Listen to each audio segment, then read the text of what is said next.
18h30 à Rabat, bienvenue si vous nous rejoignez. L'info se poursuit sur Média TV. Voici les grands titres de l'actualité. À la une, le Maroc fête ce lundi le 42e anniversaire de la Marche verte. Cette célébration intervient sur fond d'un soutien actif de la communauté internationale au plan d'autonomie au Sahara, sous souveraineté marocaine. 42 ans après ce glorieux événement, le Royaume poursuit l'œuvre du développement de cette partie du pays. Et puis l'actualité en Europe, ces développements dans la crise catalane sous le coup d'un mandat d'arrêt européen. Carles Puigdemont et ses 4 conseillers pourront participer au régional du 21 décembre à condition qu'ils respectent toutes les conditions qui assortissent leur libération. D'abord, résider en Belgique et ne pas quitter le territoire belge.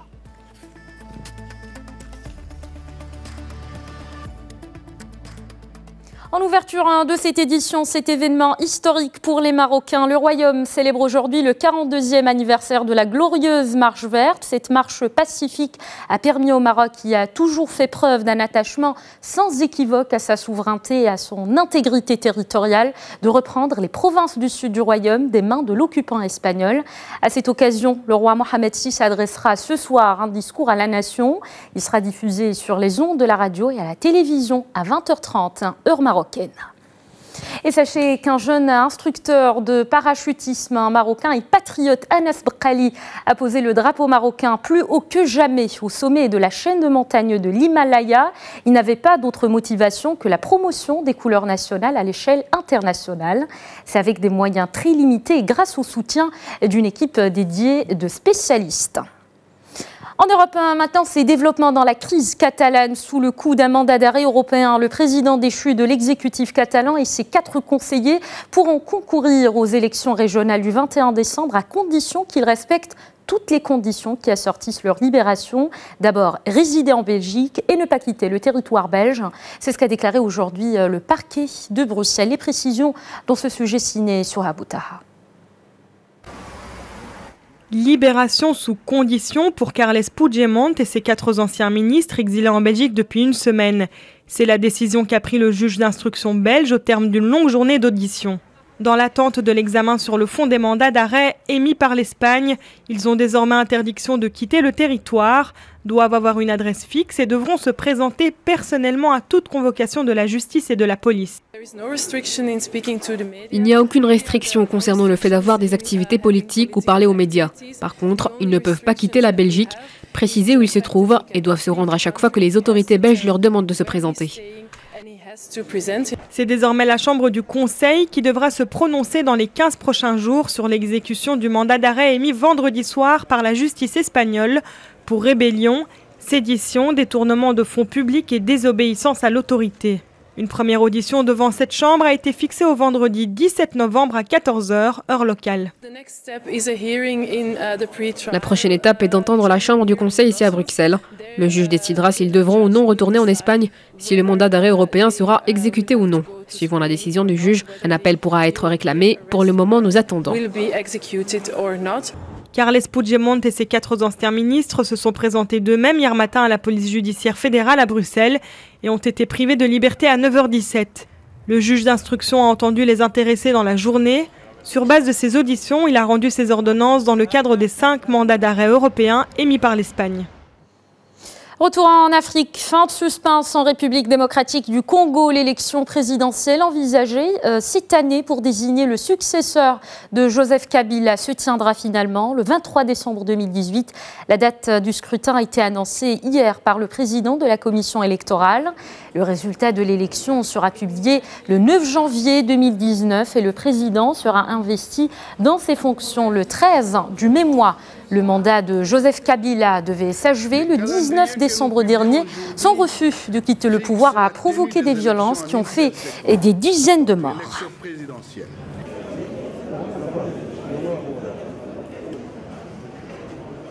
Au Libéria, et parlant justice à présent, la Cour suprême a suspendu aujourd'hui l'élection du nouveau président. Il a ordonné à la Commission électorale nationale d'examiner un recours d'un parti d'opposition.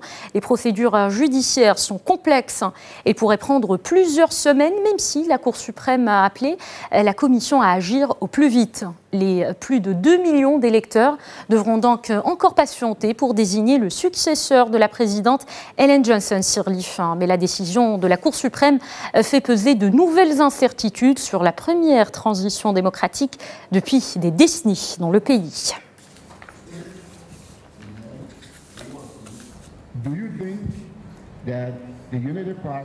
Suite à la fusillade du Texas aux États-Unis, le président américain a réagi. Ce qui est arrivé ne pose pas la question de l'encadrement des armes, mais celle de la santé mentale de son auteur, selon Donald Trump, qui s'est exprimé depuis le Japon, là où Donald Trump a entamé aujourd'hui à Tokyo une vaste tournée en Asie et qui le mènera dès demain à Séoul.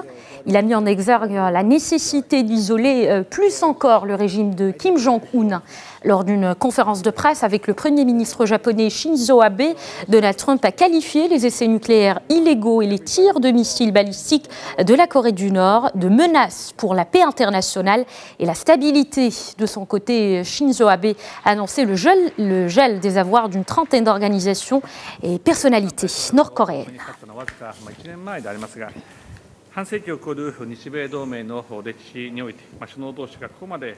On est lundi et c'est l'heure de la chronique politique comme d'habitude avec Fad El-Iraqi. Bonsoir Fad. Bonsoir Manal.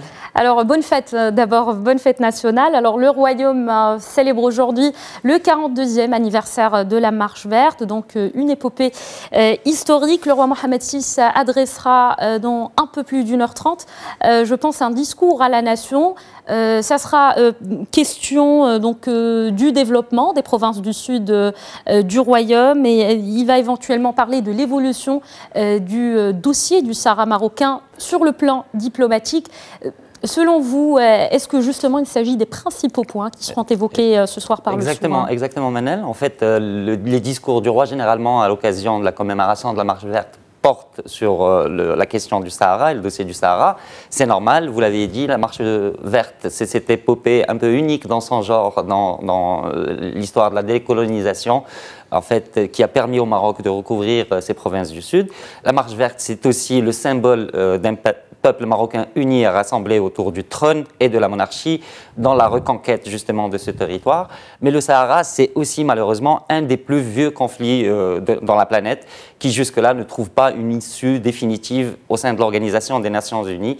Donc forcément, c'est le dossier le plus important pour la diplomatie marocaine, ça on le sait.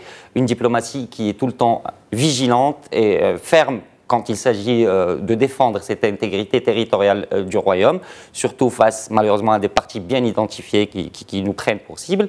Mais voilà, je veux dire, cela ne change rien à notre situation. Le roi l'a souvent dit à plusieurs reprises, notamment dans le discours à l'occasion de la Marche verte, le Sahara est marocain et restera marocain. Et nos provinces du Sud ont connu un développement phénoménal au cours de ces dernières décennies. Et le meilleur reste à venir parce qu'il y a tout un modèle de développement de ces provinces initié justement par le souverain lors des 2 visites qu'il a effectuées dans la région en fait en 2015 et en 2016. Alors Fad, vous avez justement évoqué le point du développement concernant la mise en œuvre du modèle de développement des provinces du Sud, un développement lancé depuis plusieurs années, mais aujourd'hui il connaît une accélération. Où en est cette mise en œuvre ? Alors d'abord, c'est juste, il faut comprendre que c'est un modèle de développement global. Ce n'est pas uniquement un programme d'investissement public qui va accompagner l'essor économique et social de ces régions. Le roi, dans le discours prononcé l'année dernière, justement à la même occasion, il a parlé de plusieurs ruptures. Rupture avec les méthodes adoptées jusque-là dans la prise en charge de ces affaires sahariennes. Il a parlé de rupture avec l'économie des rentes et des privilèges. Et il a aussi parlé de rupture avec la mentalité de concentration administrative. Donc vous voyez que c'est des dossiers de fond qui vont nécessiter quand même du temps à être mis en œuvre. Mais parallèlement, bien sûr qu'il y a ce programme de développement très important, en fait un programme d'investissement colossal, 77 milliards de dirhams engagés, c'est des investissements qui sont engagés sur la période 2016-2021 et qui semblent être effectivement sur la bonne voie. Si on se base sur les déclarations du ministre de l'Intérieur qui a présidé récemment en fait, le comité de pilotage de ce programme-là, les chiffres sont plutôt rassurants et même encourageants. On peut en citer deux à titre d'illustration. Il a parlé de 40% de taux effectif de mise en chantier et de travaux, mais aussi de 30 projets déjà achevés qui ont mobilisé 3 milliards de dirhams. Donc on peut dire globalement que c'est un programme qui avance bien et qui va, via ces importantes, en fait, les importantes infrastructures qu'il porte, et ils sont nombreuses et diverses. Il y a des parcs d'énergie éolienne, il y a le port de Dakhla, il y a la voie express de Tiznit à Dakhla. En fait, il y a les installations en fait, de transformation de phosphate de Bokra. Il y a tout. En fait, c'est un programme global et qui va permettre justement de positionner nos provinces du Sud comme un hub et une plateforme d'échange avec le continent africain. Et vous savez très bien l'importance du continent africain dans la politique extérieure du Maroc. On y reviendra, justement, à citer que c'est un modèle de développement non seulement pour les autres régions du Maroc, mais aussi pour les autres régions donc de l'Afrique subsaharienne. Maintenant, on passe au volet diplomatique. On le sait, le Maroc est de retour au sein de sa famille institutionnelle africaine. Sur cette année-là, quelle était justement la principale, je dirais, le principal point qui a marqué donc l'avancée diplomatique du dossier du Sahara marocain au niveau international? Il y en a plusieurs. Le premier est peut-être certainement lié au retour de l'Union africaine. On en a eu l'occasion d'en parler auparavant. Quand il y a eu ce comité exécutif de l'UA, le premier auquel le Maroc a assisté depuis son retour, on a vu quand même que la délégation marocaine a arraché une victoire importante qui est justement de revoir tous les termes dans le traditionnel, on va dire, rapport de la Commission des droits de l'homme et qui avait tendance à utiliser des termes qui ne sont pas trop à l'avantage de notre intégrité territoriale. Maintenant, c'est chose faite. Notre diplomatie a bien fait son travail dans le sens où elle a pu justement rectifier ce tir. Ça, c'est un événement important, mais aussi l'année a connu des événements importants au niveau de l'ONU aussi. Vous le savez, depuis le début de cette année, il y a un nouveau secrétaire général de l'ONU, M. Antonio Guterres. Et justement, en fait, il vient succéder à Ban Ki-moon, dont on se rappelle un peu les complications qu'il a eues avec le Maroc vers la fin de son mandat. Il y a aussi la nomination d'un nouveau envoyé spécial du secrétaire général, qui est justement Horst Kohler, et qui a justement pris le relais d'un Christopher Ross, qui a perdu la confiance un peu de la partie marocaine et donc du Royaume depuis plusieurs années déjà. Maintenant, il y a un nouveau diplomate, un nouveau représentant de l'ONU avec lequel on peut discuter. Et d'ailleurs, sa première visite en tournée régionale, en fait, récemment, a été un réel succès et augure de bonnes reprises de relations avec cet envoyé spécial. Merci beaucoup Fadel Erraqi pour toutes ces précisions. Voilà pour cette édition à suivre sur Média TV, le dossier du jour spécial Marche verte avec Hanan Harat. Elle reçoit Frédéric Rouvillois, professeur à l'Université Paris-Descartes et membre de l'Observatoire d'études géopolitiques. Et pour terminer, ne manquez pas ce soir un numéro spécial dans Média Investigation en exclusivité. Nous vous proposons une immersion dans le quotidien des pilotes de la prestigieuse patrouille de la Marche verte, l'équipe de voltige aérienne marocaine. Ils ont accepté de nous ouvrir leurs portes et nous ont permis d'assister à leur entraînement aux coulisses de l'un de leurs shows et même de partager des moments de vie commune. Rencontre également avec les fondateurs de l'équipe de voltige. Ils nous ont raconté comment, en seulement quelques années, le Maroc a réussi à se faire un nom dans le monde des patrouilles et à rivaliser avec les meilleures équipes mondiales. Ne manquez pas ce reportage exclusif dans un numéro spécial donc de Média Investigation signé Alison Fernandez, Mohamed Afifi et Khalid Moudnid. Et c'est à 19h. Merci de votre fidélité.